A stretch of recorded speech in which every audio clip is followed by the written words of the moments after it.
Siz shifokor qabulida bo'ldingiz. Shifokoringizdan disk chorrasi, spondiloz, spondilartroz yoki bo'lmasa umurtqa pog'onasi stenoz kasalligi haqida eshitdingiz. Sizga shifokoringiz to'liq ma'lumot berdi. Uning qabulidan chiqqanidan so'ng hammasi yana bir zumda tushunarsiz so'zlarga aylanib qoldi. Xo'sh, bu so'z o'zi nimani anglatadi? Nimalar o'zgarishga uchraydi? Qanday belgilari bo'ladi? Qachon neyroxirurgga murojaat qilish kerak? Bugun shu haqida yuqoridagi tibbiyot terminlari o'zi nimani anglatadi, qanaqa o'zgarishlar bo'ladi, shular haqida tushuntirib o'tamiz.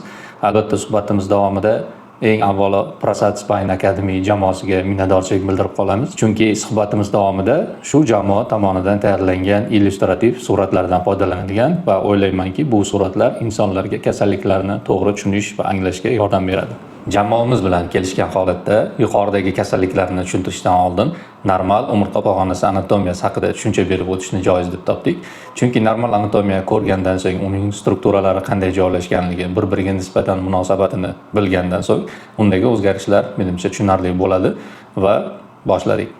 Xo'p, bu yerda bu illyustratsiya inson yuzi, boshi, suyaklari va bo'yin umurtqalari tasvirlangan. Inson yuzi chap tomonga qarab turibdi, ensa sohasi esa ko'rib turganingizdek ekraningizning o'ng tomonida. Normada bo'yin umurtqalari biroz oldinga xuddi shunday egilgan bo'ladi va umurtqalararo diskni ham ko'rishingiz mumkin. Ko'k rangda chizilgan. Qizil rangdagisi esa bu umurtqa arteriyasi hisoblanadi va juda ham muhim arteriyalardan biri. Mana bu ko'rib turganlaringiz esa nerv ildizlari bo'ladi. Har bir sohaga o'ziga tegishli bo'lgan nerv ildizlarini qoldirib, pastga oyoq tomonga qarab orqa miya davom etadi. Keyingi suratlar faqat bo'yin umurtqalari misolida suhbatimiz davom etadi. Bo'yin umurtqalarini oldingi biroz egilgan tomoni insonning oldingi yuzasi hisoblanadi. Bu suratda esa bo'yin umurtqalarining o'zi ifodalangan. Barcha insonlarda bo'yin umurtqalari 7 ta suyakdan tashkil topgan. Ulardan eng birinchisi va ikkinchisi anatomik va funksional jihatdan juda ham murakkab tuzilgan va shakli ham boshqacha hisoblanadi. Funksional jihatdan va tuzilishi bo'yicha 3-bo'yin umurtqasi va 7-bo'yin umurtqasi bir-biri bilan o'zaro o'xshash va nisbatan kam harakatchan hisoblanadi. Biz yondan qarab turibmiz bo'yin umurtqasiga. Siz ko'rib turgan mana bu suyak o'tkir o'siqlar deb nomlanadi. Ayniqsa bular yosh bolalarda, 8-10 yoshli bolalarda bo'ynini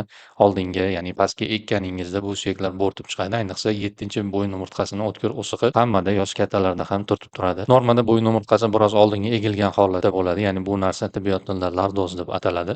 Turganingizdek umurtqa tanasi juda ham tekis, ajoyib shaklda, hech qanday arteropatiyalar yo'q. Arteropatiya degani suyaklardan noto'g'ri o'sishi, suyakchalar osteofitlar deb ataladi. U narsalar kuzatilmaydi. Umurtqalar aro disk ko'k rangda ifodalangan. Mana bu yerga ko'proq e'tibor berishingizni xohlardim, chunki bo'yin umurtqalarining orqa elementlari juda ham muhim hisoblanadi. Har bir umurtqa o'zidan yuqorigi va pastdagi umurtqalar bilan o'zaro bo'g'im hosil qilib birikadi. Bu bo'g'im ikki tomonlama bo'ladi. Har bir umurtqaning ikki yonida bo'ladi. Bu bo'g'imlar nomi faset bo'g'imlari deb ataladi. Shu faset bo'g'imlarning orasida neyroforamin, ya'ni nerv chiqadigan teshiklar shakllanadi va shu yerdan o'ziga tegishli bo'lgan nerv ildizlari chiqadi. Qo'lga yoki oyoqqa qovurg'alararo nervlarni hosil qiladi yoki ichki a'zolarga boradi. E'tibor qilsangiz, mana bu yerda bo'g'im yuzalari juda ham tekis. Hech qanday arteropatiyalar, suyakchalar o'sishi, notekis suyakchalarning o'sishi kuzatilmaydi, arrasimon emas. Kasalliklarda bu yerdagi suyakchalar arrosimon o'sib juda ham notekis, dag'al holatga kelib qoladi. Bo'yin umurtqalarining oldindan ko'rinishi xuddi shu holatda bo'ladi. Umurtqa arteriyalarini ko'rishingiz mumkin va o'z sohasiga kelib chiqayotgan nervlarni o'zaro qo'shilib nerv tizimlarini hosil qiladi va qo'lga yo'naladi. Umurtqalararo disk bu yerda ham ko'k rangda ifodalangan, ko'rishingiz mumkin. Bu esa bo'yin umurtqalarining ortdan ko'rinishi. Yuqorida ta'kidlaganimizdek, faset bo'g'imlarini ko'rishingiz mumkin, ya'ni umurtqalararo bo'g'im. Har bir umurtqa ikki tomonlama bo'g'im hosil qiladi. Ya'ni mana shu 6-bo'yin umurtqasi misolini oladigan bo'lsak, ikkita yuqoriga va ikkita pastga bo'g'im hosil qilib, yuqoriga va pastdagi umurtqalarga birikadi. Va bularning yuzasini silliqligini e'tibor bering. Nimaga bo'g'im orasi ko'k rangda yoki kulrang rangda chizilganligi? Bu yerda tog'ay to'qimasi bo'ladi. Tog'ay to'qimasi bo'yinga tushayotgan yuklamani suyaklarga kam o'tkazish va suyaklar harakatchanligini, silliqligini saqlab qolishdan iborat. Agar bo'yin umurtqalarini taxminiy 4-bo'yin umurtqasini ko'ndalangiga mana shu xayoliy chiziq orqali kesib qaraydigan bo'lsak, qanday ko'rinishga ega? Mana bu suratda ko'rib turganingizdek 4-bo'yin umurtqasi misolida olingan, boyiga xayoliy chiziq orqali kesilganda, bu har bir umurtqani faset bo'g'imi, yuqoriga ikkita faset bo'g'imi, pastdagisi esa mana buning ostida turadi. Ikkita pastdagi bo'g'im hosil qiluvchi o'siqlar.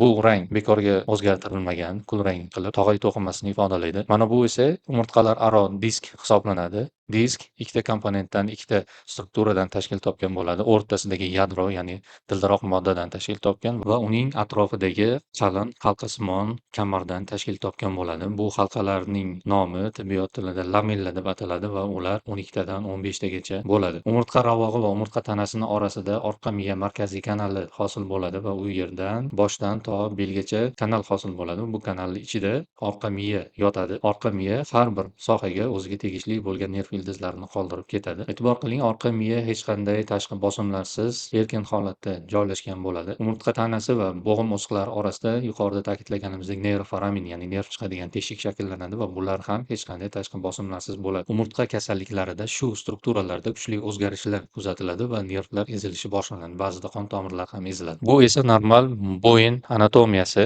Bu ortki soha, bu bo'yin oldi sohasi. Mana qildoqni ham ko'rishingiz mumkin.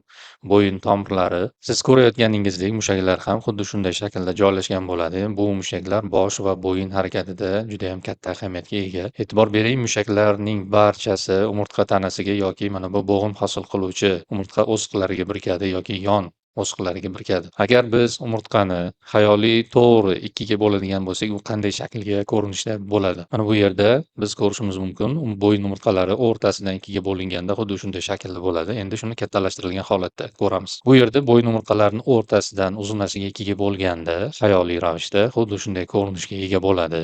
Ya'ni mana bu birinchi bo'yin umurtqasi, ikkinchi bo'yin umurtqasi yuqorida aytganimizdek anatomik ko'rinishi va bajaradigan funksiyasiga ko'ra murakkabroq tuzilishga ega bo'ladi. Qolgan 3-dan 7-gacha bo'lgan bo'yin umurtqalari o'zaro o'xshash va vazifasi ham bir xil. Umurtqalararo diskni ko'rishingiz mumkin mana bu yerda. Umurtqa tanalari tekis, qirralari aniq, hech qanday artropatiya yoki spondilit belgilari yo'q. Normada umurtqa suyaklari mana shunday g'ovak shaklga ega bo'ladi. Bu esa orqadagi ravoqlari. Mana bu sariq rangdagi struktura esa sariq boylam deb ataladi. Bu boylam tarkibida elastin moddasi ko'pligi sababli umurtqalar ochilib, bo'yin oldinga egilganda bu umurtqa ravoqlari orasi ochiladi va ularni qaytib joyiga keltirish vazifasini bajaradi. Bu esa o'tkir o'siqlar orasidagi boylamlar. Orqa miya bo'yin egriligini o'zida hosil qiladi va xuddi shunday shaklda pastga ko'krak umurtqalariga davom etadi. Neyroforamin, ya'ni nerv chiqadigan teshikni mana shunday xayoliy chiziq orqali kesib qaraydigan bo'lsak, u bizda qanaqa ko'rinishga ega bo'ladi? Shu o'rinda ta'kidlashimiz joizki, nimaga bu xayoliy chiziqlar aynan shu yerdan o'tayotganligi har bir insonda savol tug'ilishi tabiiy. Chunki shifokorlar, nevrolog bo'lsin, ortoped bo'lsin, neyroxirurg bo'lsin, radiolog, ya'ni shu MRT, MSKT tushiradigan vrachlar bo'lsin, aynan shu strukturalarga juda ham ko'p e'tibor beradi. Sababi bu yerdagi o'zgarishlar insonlarga og'riqqa yoki mushaklar holsizligiga sabab bo'ladi. Xayoliy chiziq orqali kesganimizda mana shunday ko'rinish bizga yuzaga keladi. Ya'ni ravog'idan birozgina va uni oyoqchasi orqali tananing bir qismini ham kesib olib tashlaganda shunaqa ko'rinish bizga ko'rinadi. Neyroforamin kengligini e'tibor bering, nerv strukturalari hech qanday tashqi bosimlarsiz joylashgan. Bizni tomosha qiladiganlar orasida ingliz tilini biladiganlar bo'lsa, thin disk degani 13-14 yoshda vafot etgan bolaning umurtqasidan tayyorlangan makropreparat. Umurtqa tanasi ham qizil rangda bo'ladi. Qizil bo'lishiga sabab esa bu yerda qon hujayralari ishlab chiqariladi, shuning uchun qizil ko'rinadi. Bu esa umurtqalararo disk hisoblanadi. Uning o'rtasida yadrosi joylashgan bo'ladi, dildiroq modda xuddi shunaqa. Atrofida esa qalin fibroz halqasi, annulus fibrozus deb ataladi lotin tilida, o'zbek tilida esa halqasimon kamar. Halqasimon kamarlarning vazifasi o'rtadagi yadroni bir joyda mustahkam ushlab turish. Bu surat orqali, sxematik surat orqali umurtqa tanasi va ularni orasidagi diskni qon bilan ta'minlanishini ko'rishingiz mumkin. E'tibor qiling, umurtqalararo diskga o'rtasiga yadrosiga qarab hech qachon normada qon tomir yetib bormaydi. Bu diskning oziqlanishi, ya'ni moddalar almashinuvi mana bu yerda yashil rangda ifodalangan tog'ay to'qimasi orqali amalga oshadi. Bu tog'ay to'qimasi yuqorida ham bo'ladi, ya'ni yuqorgi umurtqada ham bo'ladi va pastdagi umurtqa, ya'ni har bir umurtqaning yuqori va pastki yuzalarida tog'ay to'qimasi bo'ladi. Shu tog'ay to'qimasi umurtqalararo diskni moddalar almashinuvini ta'minlashda juda ham katta ahamiyatga ega. Shu tog'aydagi yoki umurtqa tanasidagi yallig'lanish bo'lsin, travma bo'lsin, infeksion kasalliklar, juda ham kam holatda genetik kasalliklar ham bu yerda o'zgarishlarga olib kelsa, disk sizni yoshingizga nisbatan erta qarishni boshlaydi va og'riqlarga sabab bo'ladi. Disk qarishni boshlasa, o'zidan suyuqlikni yo'qotadi. Bu dildiroq moddaning tarkibida glykozaminoglikan va xondratin sulfat degan moddalar bor. Bular o'zida suyuqlikni juda ham ko'p ushlab turgani sababli amortizator vazifasini bajaradi. Mana bu suratda esa makro va mikro preparatlarni ko'rishingiz mumkin. Bu makropreparat hisoblanadi, ya'ni inson ko'zi bilan qaralganda xuddi shunday ko'rinishga ega.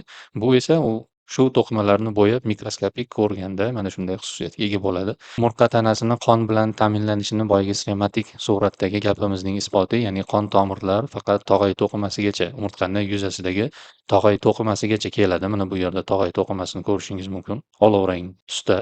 O'rtasida esa umurtqalararo disk yadrosi joylashgan bo'ladi. Uni atrofida esa halqasimon kamarlari joylashgan bo'ladi. Mana bu tog'ay to'qimasi, bu esa disk yadrosi, mana bu yerda suyak to'qimasi joylashgan.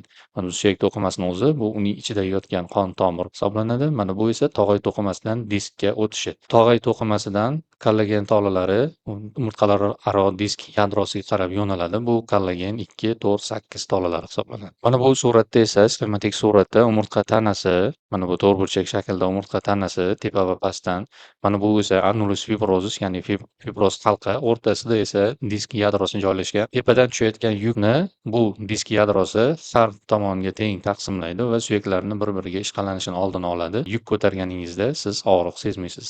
Bu suratda disk ikki komponentini, halqasimon kamarlarini bir-biriga nisbatan aniq bir o'lchov asosida joylashganini ko'rsatadi. Ya'ni har bir yo'nalgan tolalar 60 gradusga chiziq ostida yotib yo'nalgan bo'ladi va keyingi qavati shu 60 gradusga teskari ravishda yo'nalgan bo'ladi. Umurtqa tanasidan tushayotgan og'irlik sabab disk yadrosi atrofga yoyilishini oldini olish uchun bu tipdagi joylashuv juda ham muhim hisoblanadi.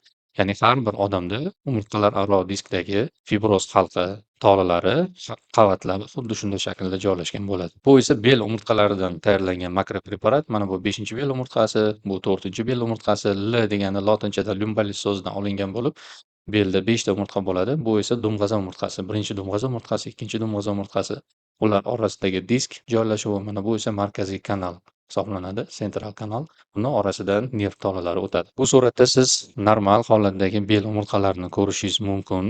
Ya'ni 1 dan 5 gacha bo'lgan bel umurtqalari, ular orasidagi disklar, markaziy kanal va uni orasida birinchi bel umurtqasi ro'parasida orqa miya tugaydi va undan u yog'iga nerv tolalari shaklida davom etadi. Bu inson belining orqa qismi, bu esa qorin qismi, oldingi yuzasi. E'tibor bering, mana bu MRTga 3-4-bel umurtqasi orasidagi diskka boyagi umurtqalar yuzasidagi tog'ay to'qimasi qora rangda bo'ladi MRT T2 rejimida. Bu esa sog'lom umurtqalararo disk yadrosi hisoblanadi.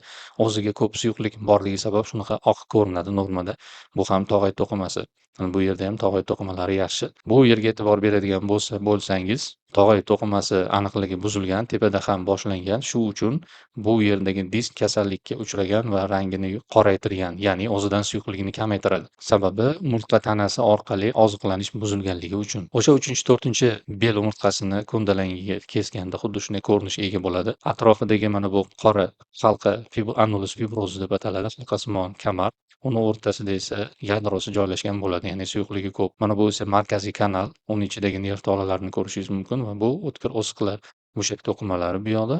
Orqa tomon, bu esa oldingi qorin, oldingi yuzasiga. Sariq boylam bel umurtqalarini orasida, ya'ni bel umurtqasi ravoqlari orasida sariq boylam qalinligi 1 millimetr yoki 1,2 millimetrgacha bo'lishi kerak normada. Undan qalinlashi patologik hisoblanadi va bu ma'lum bir kasalliklarga, o'zgarishlarga olib keladi. Markaziy kanalni ko'rishingiz mumkin bu yerda ham. Mana bu esa neyroforamin hisoblanadi, ya'ni 3-bel umurtqasi va 4-bel umurtqasi orasida hosil bo'lgan neyroforamin.